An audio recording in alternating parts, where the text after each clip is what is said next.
I've just recently published a book which is called Finding God's Feminine Side. Mm-hmm. Subtitle, and working out how we lost it in the first place.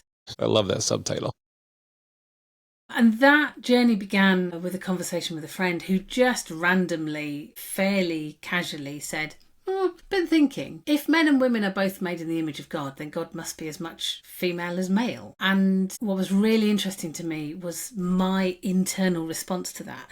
So there were kind of two things going on at once. My head was saying, well, that makes sense. Theologically, that makes sense. My gut, my heart was saying, oh dear, oh no. Mm-hmm. That isn't what I'm used to.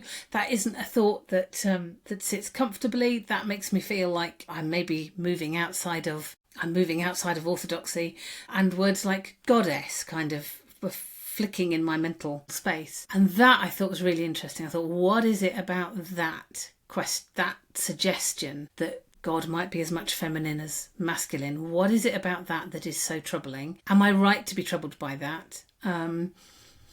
What's going on? So I really needed to sort of excavate that. It's been a journey, and I started by looking at where do we see God as feminine within Scripture, within the Bible? And my answer to that was yes, lots. So there are quite a lot of names for God which are either definitely feminine or neutral, so you could see them either way. So El Shaddai, I'm sure you all know this, but that comes from the Hebrew word for breast, so that is effectively the Lord, the breasted one. God is so often described as the God of compassion, and compassion comes from the Hebrew word for womb. So those are two really important ways of describing God which are absolutely rooted in femininity and in images around motherhood.